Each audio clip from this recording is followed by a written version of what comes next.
Welcome to the Canine Classroom, a podcast for dog owners, professionals, and sports enthusiasts where we discuss training, behavior issues, sports, and everything in between. We're three friends and colleagues who share a passion for dogs, and although we have many similarities, we also have many differences in our training styles and the methods we practice.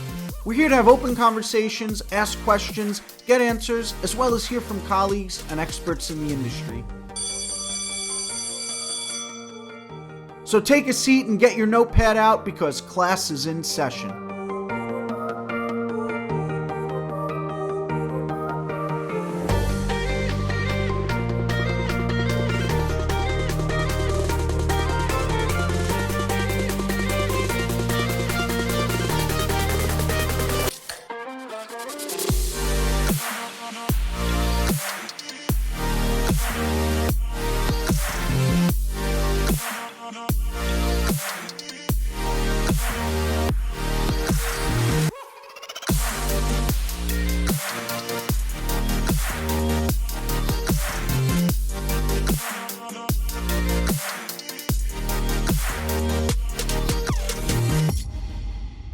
Hello, everyone. Welcome to the Canine Classroom. I'm your host, Anthony DeMarinis, and I'm joined today by my co-host, Stephanie Rayner and Vinny Viola.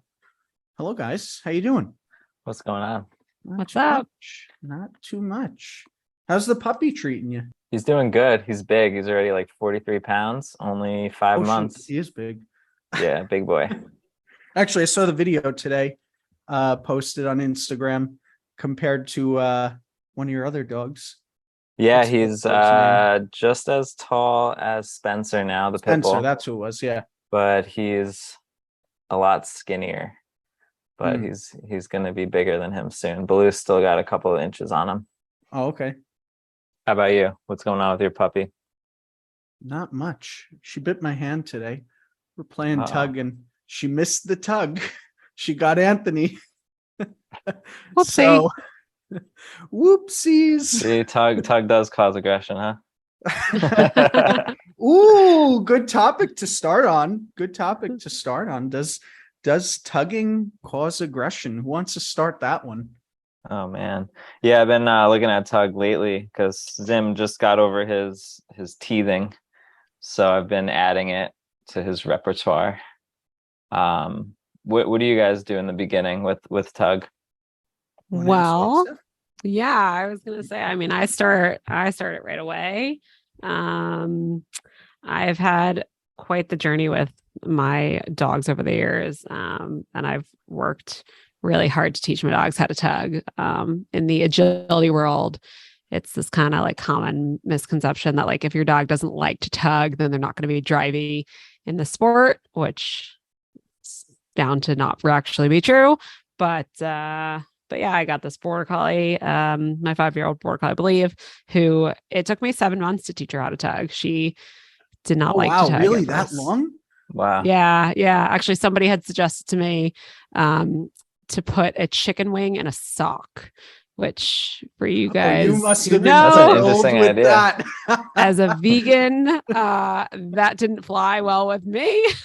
but yeah, it took me 7 months, and I just kind of like let it be her choice, and I slowly built her up, and now I have this 1.5-year-old English Cocker Spaniel who still does not love to tug, but we're slowly Wait, so to there. be clear, you went with the chicken wing method and it works? I did not. I went with the some soy socks, the long tug toy that was like covered in some animal fur. Oh yeah. It was a gift, so okay. But yeah.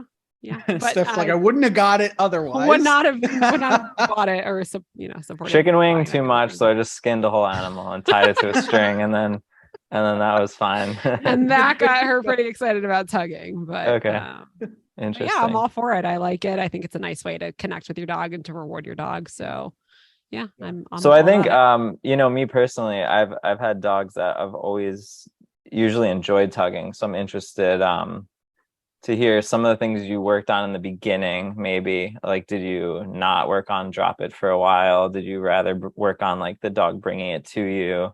What kind of stuff? Definitely did not teach drop it for a long time.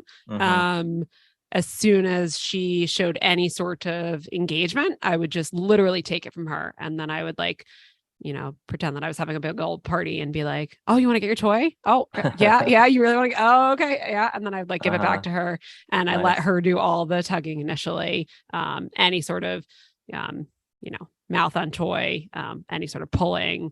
I would either just take it from her right away, or I'd let her win it and let her think that she was hot stuff. So, yeah. Now, let and me then it ask a just- question yeah. on that. Do you, when you're tugging with your dog, or especially with a puppy, if the puppy lets go of the tug, do you remove it and then start over again, or start over whatever you're planning on doing next? That's a good question. What do you mean by remove it? So like with my dogs, for example, whenever I introduced tug, we would tug. I wasn't introducing drop it right away. But if the puppy let go of the toy, then I would just kind of pull it up towards me or off to the side or whatever. And then maybe we would start over whatever we're doing, whether we were doing a training exercise or we were like in class with you. If I was tugging and then Journey would let go of the toy, all right, we're going to start whatever we were just doing again, whether it was going back to the jump or going through the tunnel. So I was just curious if like it's something that you tend to do with your own dogs.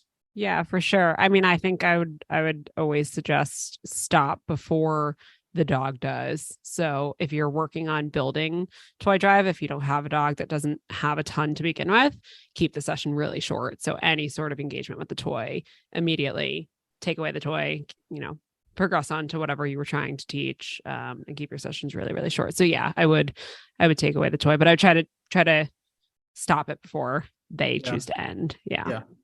Okay. Yeah, I mean, I run away with it for sure. If that dog drops the toy, I'm like running away with the toy. Hopefully that dog's coming at me, and I try to keep it going a little bit longer so that I could end it. If I was in a situation where I made the session go too long and now I have a dog that's kind of done with tugging. Yeah. I'm curious, because you're in the bite sport world. Is there anything you would do different to build toy drive? Well, I gotta first say I'm a complete noob in the bite sport world, so I don't want to speak on it. So I guess the thing I'm doing differently is I'm being careful to do too much right now. I think the quality is going to be more important than the quantity. So most of the bite stuff that I have been doing with my puppy has been with the coaches that I'm trusting with that right now. Yeah, I think it is an interesting topic because especially someone like me where the majority of my work is with dogs with behavior issues and aggression. I think this is a topic that comes up a lot, that a lot of dog owners feel tugging is going to increase or cause aggressive behavior to occur. And I'm sure many of you guys have also noticed that with puppy clients as well, that people are too nervous or afraid because they might hear from their friends or read online. And we know how much garbage is online, right? So like, how many times do we hear over and over again that, I'm not tugging with my dog because it's causing aggression, or it can cause aggression, but the reality is that's not the case. In fact, from what it sounds like we're all saying, it can actually increase a relationship and a connection between you and your dog more than what people are thinking. Just, it can cause aggressive behavior. Sure, your dog could resource guard, be possessive over that toy, but generally speaking, that's not something that's necessarily going to pop up in tugging unless your dog, may have more of a severe guarding issue or has issues around very valuable toys. Yeah, so I will say playing tug with an aggressive dog is obviously dangerous. So when I go to a client's house and they say, "Oh, my dog growls when I'm playing tug, is that normal?" I do want to actually be smart about it and of course, figure out, this dog is just playing. And then once I know that, Yeah, I mean, tug is a great arena to teach a dog when to bite something, when to let go of something, and then it also gives us another way to reward a dog that's sometimes better and more valuable to them than just food. Yeah, for sure. And I think good, it's a good point to just clarify if the dog is already displaying aggressive Yeah. behaviors, then Yeah. yes, then that's where there's, a problem, or that it could become a problem, but it's not generally something that's going to cause that behavior to happen unless the dog's already displaying those issues, or Yeah, unless and you it's also you unless have you're to be being a little bit of a jerk of some kind that's causing a problem to appear, or make the dog yeah. feel uncomfortable.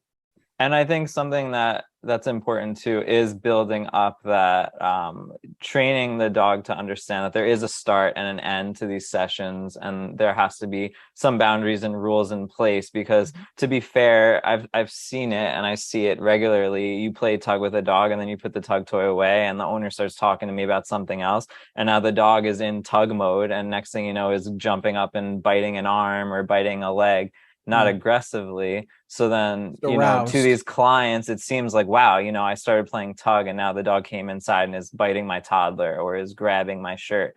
So Yeah. you could see where it kind of comes from. But once you build that, like, look, we're playing tug right now, and now we're done playing tug. And then how do you work a dog down when they are getting very, because they could get a heightened state when they're playing a game like tug. How do you end it? Because I know for me, like when I'm ending some arousing type of activity with my dogs, generally I want to kind of bring them back down to neutral. And that might be either doing something more relaxing, like going for a walk, or coming in and bringing them to their dog bed. And here you go. Here's like a chew to go chew on and settle down with a little bit. So what do you guys do on that topic? Well, I mean, I I'm typically working with dogs that need to be worked up. So That makes sense. I'm usually leaving the dogs wanting more.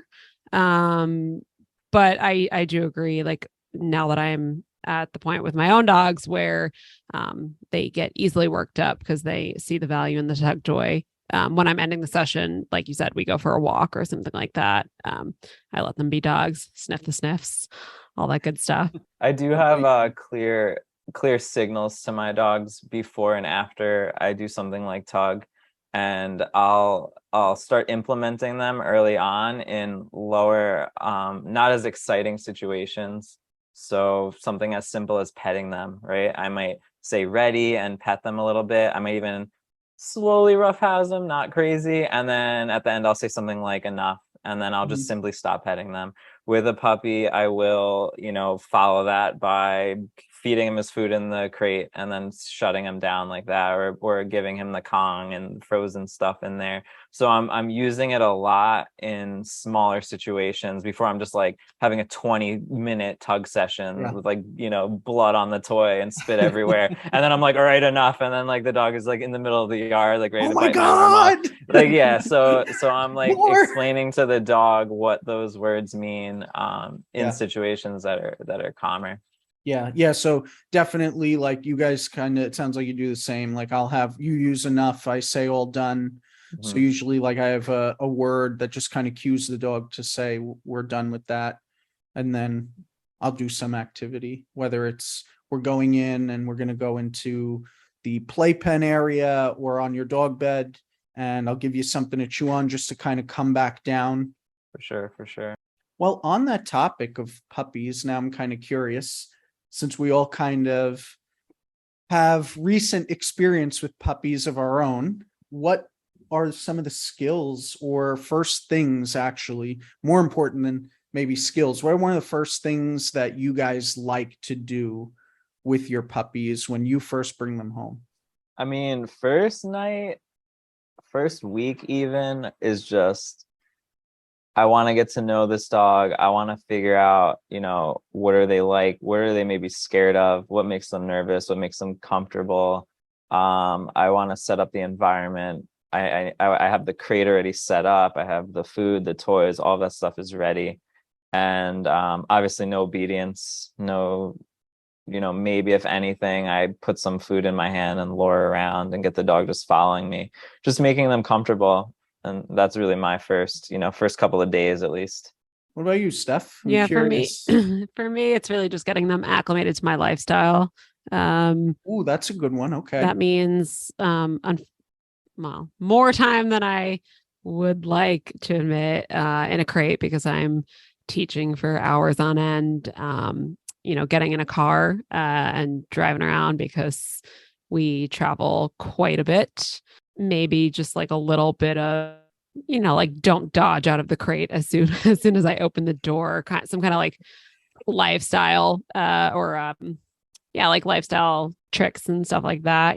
Don't dodge out the front door or anything like that, or put this leash on, or like when I grab your collar, you get a cookie because that's going to be a good thing because it means we're going to put the leash on and we're going to go outside, so you don't have that dog that avoids putting the leash on, that kind of stuff. But just letting them be a dog and that sort of a thing. I mean, this is the time really to be teaching them because they're like little sponges. So you want them to be learning all the good things, but not putting any pressure on it because they're just little puppies and they don't know anything yet. So not really having too many expectations for what to expect your first week. Sure. Yeah, I still get like where I don't really work with puppies too much anymore with my clients, but you'll hear the old school things of, it's, we have to wait until the dog's 6 months old, but that's so not true. We could start teaching our puppies when we get them at 8 weeks old, coming home from the breeder or from the shelter or the rescue that you're getting your puppy from. Like we could start right away. Those like puppies, like you said, they're little sponges.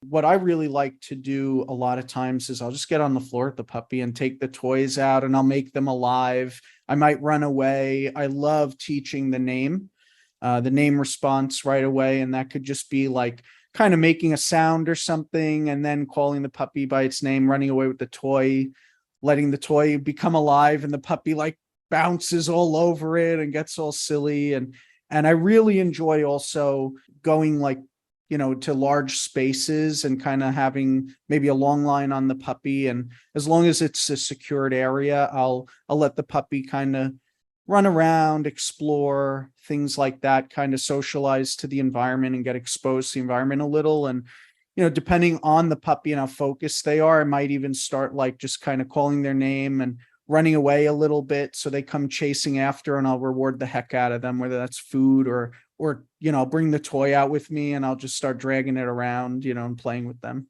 Yeah. And kind of on that note, like, I forgot who it is. We'll have to look it up, but there's someone who has this puppy protocol. And she basically says between like a certain window, you should take them outside alone, especially if you are in like a multi-dog household. If you have the luxury of a fenced-in backyard, great. If not, just on a long line or something, but take them out by themselves and don't even have cookies on you. Just teach them kind of the value of checking in with you. So like you literally just let them go sniff and be a dog. And you just kind of ignore them. And every time they run over and look for you, or like, hey, mom, dad, you praise the heck out of them. So they learn the value in seeking you out. So yeah. I have video. I think it's on my YouTube channel. I have video of Quest when she was 14 weeks old. I brought her to Asheville, North Carolina. And I don't know, maybe it was a little gutsy of me, but we went to like this park that was huge. I mean, it's just open space. And she was on her long line. And I was like, all right, we're going off leash, walking around, hiking this park together. And every time she checked in, praised the heck out of that, and I have so much video footage of it because she just like, she'll run however far away. And then she'd look back to make sure I was there. I will say though, like I was occasionally running away from her every once in a while to get her to come back, just to make it a fun little experience and to start teaching some of that name response and recall response. But that's just me. I mean, everyone's got their own little things that they like to do. Yeah, actually, this puppy, I came full circle. And was using a flexi leash again, something I thought I would never utilize. I saw that on your Instagram. Yeah.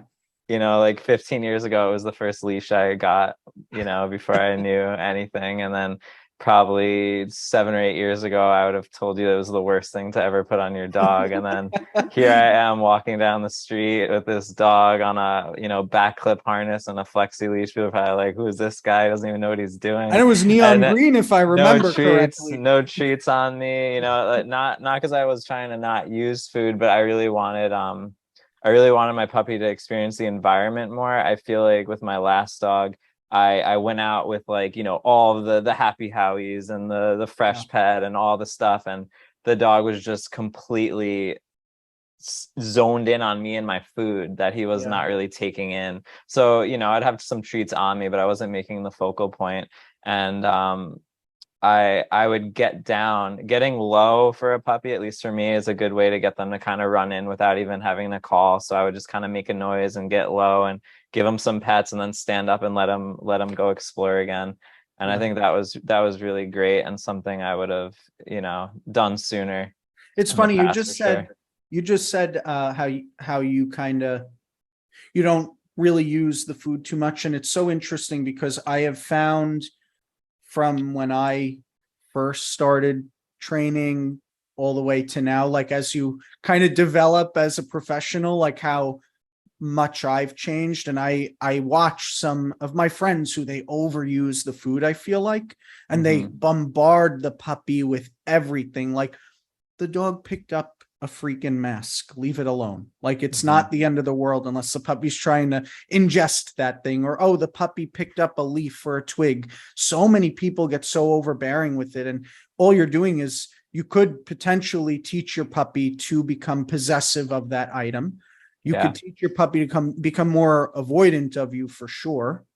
And you could even teach the puppy, oh, well, this thing must be really valuable. So maybe I need to start picking those things up more because it's causing, some reaction or response of some kind from the owner. And I just find like when I got Quest, I mean, people were still heavily wearing masks from the pandemic, and she would find a mask on the street and like she would throw that thing in the air. She'd be prancing around like a goofball and whatever, like leave it alone. Like, I don't care that she's running around with that thing. And guess what? We'd walk 5 feet, 10 feet, 20 feet.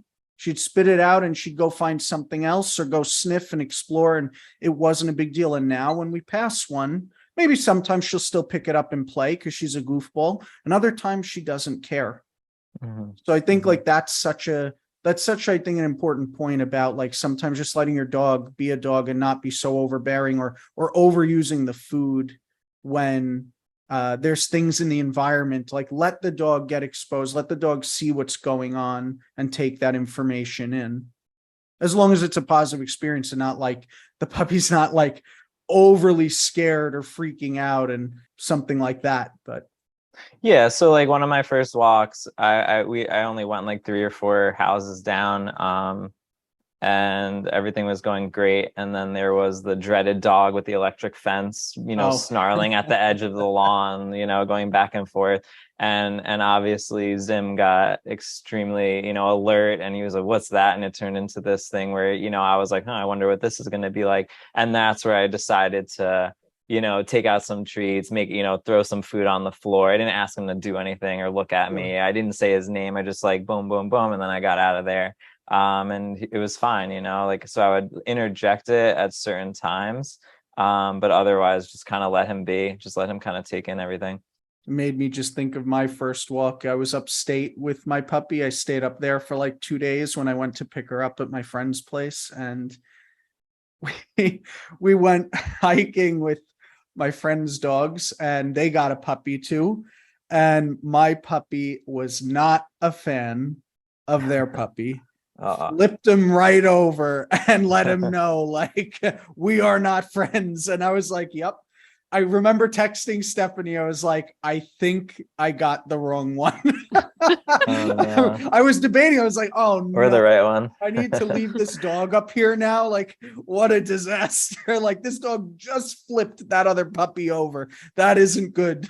So funny. It's so funny what we do with the different puppies too, and the different breeds. Like I've had border collies, many border collies over the years. And They can be a little bit on the shyer side. And so I think people like to get them out and, make sure that they're well socialized with people and dogs. And then I got the Cocker Spaniel and I was basically doing the complete opposite, teaching her kind of from day one, like, don't go say hi to the person until I tell you you can go say hi to the person, because I could like easily see that turning into her just leaving me in the agility ring to go say hi to somebody because she's a social little butterfly. So it's just different what you do with the different breeds too. And the Yeah, it's different fun. dogs. I mean, they're all different. Yeah, Right? like going from a Labrador to a Malinois, I'm like walking around and I feel like my puppy already is like light years ahead of my lab in terms of like I could take him to a parade with like 1,000 people and he'll just walk by my side and look at me, and it's like Baloo. I probably still couldn't do that, and he's like 8 years old.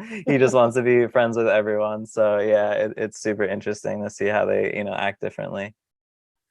I feel like something that I did, 8 weeks old, I was already doing like sits and downs and stay. It was like immediate, just right into obedience, tons of obedience. I had the Apple box, teaching him to do heel. And I feel like with Zim, I've been going much slower. I've been kind of breaking things down smaller and working on, the first couple of weeks he was with me, like just luring, just teaching him the markers, like separate from even a behavior. So just saying good and delivering a treat to his face, saying yes and getting him to chase my hand for food, saying get it and tossing a treat on the floor, and having training sessions where I would work on something like a marker by itself, independent of something like a sit or a down or eye contact at like 9-10 weeks old. So I'm wondering, so the dog is in your house now, it's comfortable, crate training obviously is number one. Now that you have all that in place, what are your structured training sessions in the beginning kind of looking like when your dog is maybe say 10 to 14 weeks old? Ooh, that's a good question. Really good question. Honestly, my puppy quest, so I have two Kelpies, my puppy quest is very different from my adult dog journey when he was a puppy. He would knock out and crash like after being awake for an hour. Quest was the Energizer Bunny running around. She would be the type who would go and just go and go. If I let her stay up for 4 hours, she would have done it. So honestly, our structured time was a lot of relaxation. And if like I was working at home, working with clients virtually or doing some other like admin stuff, working at home, she was learning to chill out on a mat, whether that was in a playpen next to my feet, which is a thing I do a lot in the beginning, or even tethering her. So that way she started learning to settle and relax. And that was all like just kind of the lazy approach. I was just using a bone or some chew of some kind, let her keep busy. And sometimes I would reinforce her calm behavior as she was chewing, just hanging out there. So that was a big one for me, honestly. Aside from like crate training and pen training, I was definitely just teaching a lot of like relaxation. This is how we're living together in the house. And she wanted to really constantly play with Journey. And so it was really important to me that she didn't learn like, oh, it's fine to just tear it up around the house and zoom around and start, playing and all this stuff. Like she needed to learn like how to coexist with me and Journey. So that was honestly the most important thing for Quest, because I think at the end of the day, like each of our dogs is an individual, right? So like Journey is different than Quest. And so teaching each of them based on where they're at or what we need for them is very important. So kind of customizing that. So like for Journey, I mean, he came here and he would fall asleep in the middle of the floor. I've never seen Quest do that ever. She needed what I call like structured nap time, which some of my clients, like their dogs need that. Your dog needs a structured nap. So, okay, it's been up for an hour. Okay, let's go put that puppy away now. and help that puppy make a good choice to go take a nap. Whether that means like, here, you need a Kong toy to chew on for 15 minutes and then you'll fall asleep, or maybe you just put them in that space and close the door, and the puppy may end up crashing on its own. But I think that's really, really important for some puppies. For sure, developing that off switch type of Yeah. thing. And then you also bring up your other dog. So I too have two other dogs in the house, and Zim especially likes to play with Spencer, my pit bull. I was curious as to how you stop them from playing. Do you just separate them?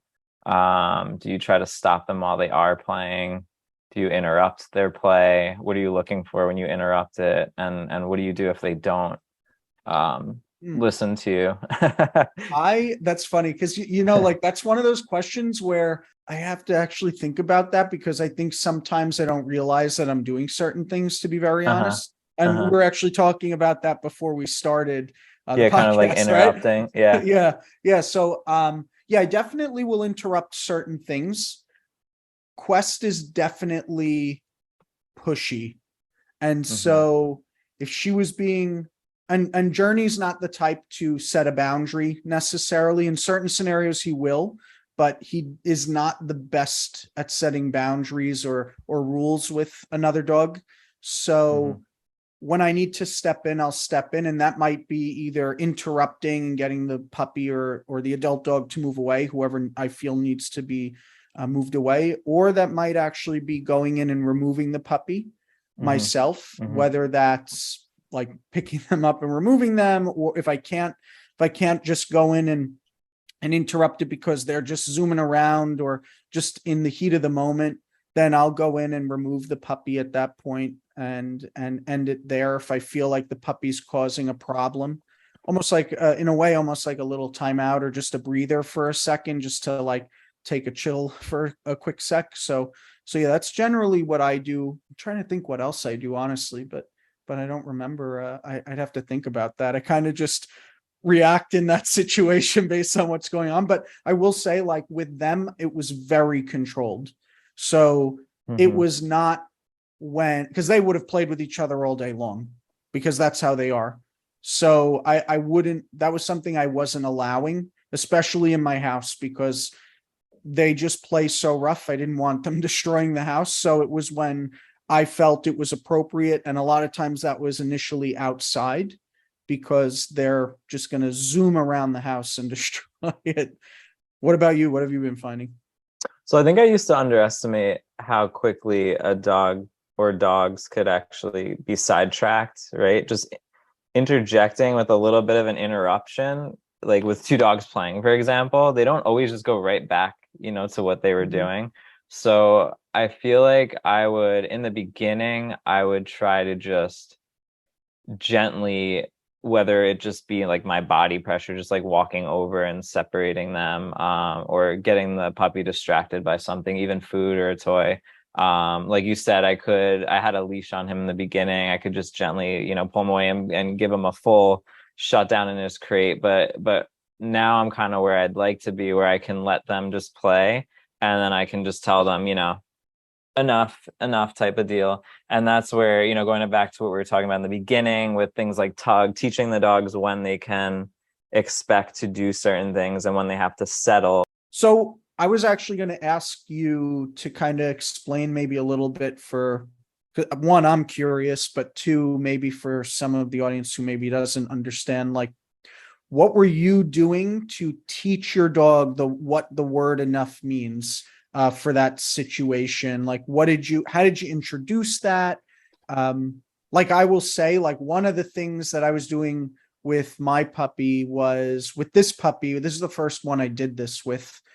So it was kind of like a little bit of a trial and error basis, but like when she was not taking the signals well, especially when my adult dog was starting to avoid or tell her that's enough, I would go in and I would remove her and I would say a word that meant, like, for that, it was all done. So when I said all done, I would remove her and I would actually put her in her playpen to take a breather for a second. So what ended up happening was, over time, after repeating that a few times, she started to learn, like when I walked over there and I said, that's enough, or all done, excuse me, she would just go wander off, and I didn't need to put her in her playpen necessarily, but she would just know, okay, I'm just going to move away and take a break for a few seconds.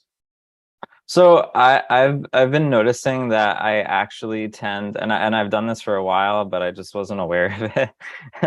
I tend to have two. I have two signals. I'll say enough when I basically want my dog to stop doing a thing.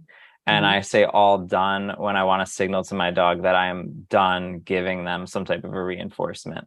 So like if I'm petting my dog and then I stop petting them, and then he like puts his head on my lap and is bothering me, I'll say something like all done, right? So it basically means I'm not petting you anymore, right? But if my dog is persistently trying to play with another dog, I'll say something like enough. So another example is when I'm done training and I'm about to put my food away, I'll be like all done. Like it's more of like a positive, like it's done now. Like the food is gone, the toy is gone. Enough is more like, hey, enough. Like you know, cut that out, right? And what I do it like what I did it with Zim actually in the beginning was he was coming out of the crate like launching into my legs, like biting hard, right? And I did all the stuff that I tell people to do, like, oh, just don't push him off and act calm and try to divert his attention to a treat or something like that. But are you like, saying that doesn't work, Vinny? Yeah, what are you talking sometimes about? it doesn't work. A little Malinois puppy that came out of the crate from the airport, like biting into my leg. I was like, wow, this is different. So, I just focus on stopping the dog from doing the thing that they're doing in like a gentle way, but like also enough to stop him. So in terms of like him biting into my leg, like to save my leg and all of my pants, because I had to buy like all new pairs of pants and I couldn't afford to just keep buying a new pair of pants every time I took him out of my crate. I would just, stop my leg, make it go very still, hold on to him and still his head so he couldn't shake it. And I would just say enough until he let go. And then as soon as he let go, I stopped, and then he would launch right back into my leg and I would do the same thing. So again, it's just like, for me, enough is kind of just stopping the dog from successfully doing the thing that he's doing in the moment. Is that making sense for you guys?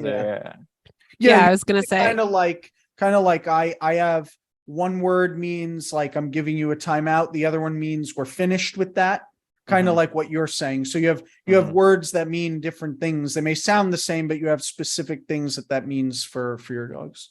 Yeah. What were you gonna say, Steph? Yeah, I was just gonna say I have two similar markers. Like one is that'll do, which is at the end of our training sessions. We're done. We're not going to be playing anymore. It comes from the herding worlds. And then the other is mainly in the house when Believe is pestering me and throwing her tennis ball at me, saying, please play, please play. I just say, go chill, which means go away, go lie down, entertain yourself. I'm not going to be throwing this tennis ball for you. Otherwise we'll be here all night. So so I guess what some people because I want to make it clear, like one of the things that I see clients do, or is they attribute a lot of the power to the words, right? So they'll listen to you talking and then they'll go home and they'll be like, that'll do, and then like there's no follow-up, so I guess I'm curious to know, maybe Stephanie, what you do. So you say that, not that'll do. What is the one in the house? Go chill out, you say? Go chill. Yeah, go chill. So what happens if your dog doesn't then? At that point, what would you... That's a good question, because I'm guilty of having to say it. That's for a different podcast. I'm guilty of having to say it maybe more than one time, because Believe can be pretty persistent with her little chuck-it ball. Really, I just ignore her. And if she gets really persistent, I'll just nicely like guide her to her dog bed and be like, okay, this is where you should be right now. Go to your place and entertain yourself here. So yeah, just trying to, like you said, they don't necessarily respond to the verbal cues because dogs don't speak English, right? There has to be some sort of behavior or body language associated with what you're saying. So I really try to say, go chill in a very calm voice and literally act chill myself, ignore her, all that good stuff. So I'm not like, go chill, yay. Like I really mean bring me the ball because we're going to play. Yeah, for sure. Yeah. It just kind of made me think about redirecting behavior. I found with Quest I definitely did not redirect her behavior because she is the type of dog who will learn a behavior chain.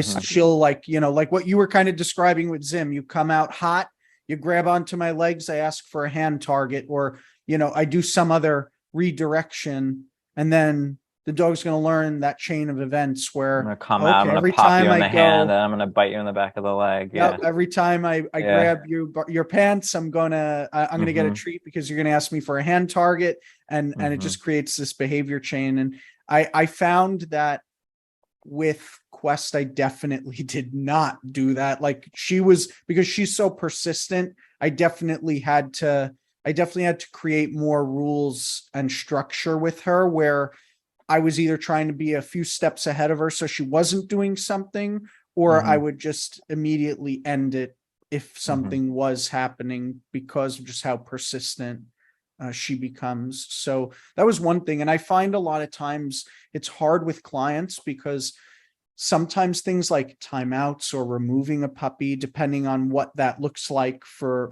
each of you, that could be a good thing. And then sometimes that can backfire because the puppy can learn timeouts and all that stuff is horrible to them. And they'll start being avoidant or something like that. Whereas other clients, like I was just at one yesterday at a behavior case, and they did so much redirecting of behavior that the dog just learned to be more demanding and ask for attention and beg, and it turned out they were constantly redirecting the dog. So all it was Mhm. doing was go to your bed, getting a treat, coming back over, barking at the dinner table, go to your bed, getting a treat. And it just created this chain Yep. of events back and forth, back and forth. Yeah, I totally agree. And you brought up the going to your bed thing. That was something I did with my lab a ton, and it did not make him calmer. It did not help when people came over. You would tell him to go to the bed when someone would come over, and he would go there like a lightning bolt, and then I would release him to go say hi to the people, and it would be like launching at them like an agility trial and like rebounding off of them and coming back to me like I was like, that's the way that I've taught the greetings at the door and all of that stuff has totally changed because of what you're saying. If you do too much redirection, too much of that, it's crazy loops, and then the dog is getting more pumped, and then there's food involved, and if you have a dog that the food makes them more excited, now it's like all over the place. But at the same time, back to my example with Zim coming out of the crate, or even with Tug, sometimes in the moment, like what you have to do to stop the dog like is changing, like it's fluid. So with tugging, it happens all the time, is like maybe we need to use the leash, or maybe the dog's on my leg, right, and he's biting into my pants, so like I hold on to a leash so I can get him away from me. Right now he gets away from me and I'm holding on to the leash, but then now the dog is playing tug with the leash. I see this all the time. So now it's like then you're telling the client, let go of the leash, and they're like, you just told me to pick up the leash and now I have to drop it. It's like, yeah, because like the picture has changed for this dog now. Like first the dog was going at you and jumping on you, so you had to use the leash to get him off and tell him like enough. But now the dog is in a tug session, so now you have to drop the leash. You know what I mean? Like you have to constantly change, and you got to see like what is reinforcing the dog right now, and then how do I just kind of put an end to that? And you can do that in a way that's not, it's not like super punishing. You're not abusing your dog. You don't have to use any type of like a physical punisher. You're just stopping them, especially with a puppy. So I don't know if that sounds different from what you guys are doing, or you ever just stopping the puppy from doing something. And I feel like I personally don't think there's something wrong with that or anything wrong with that. Rather, with Zim, I needed to do something like that. Otherwise, he was going to be biting into my legs forever. Yeah. Yeah. No, I think it depends on it's definitely dependent on the dog's personality for sure. Yeah. What do you think, Steph? No, I thought that was a perfect way to tie it all in. So the moral of the story is that tugging does not create aggression. And it could be a really fun, positive way to reward your dog, and also to teach them about rules and boundaries, and when it's acceptable to do this kind of a behavior and when you should do this kind of a behavior. We hope you enjoyed this episode of the Canine Classroom. If you liked the show, make sure to smack that like button, share the show with your friends, and give us a rating. Until next time, class dismissed.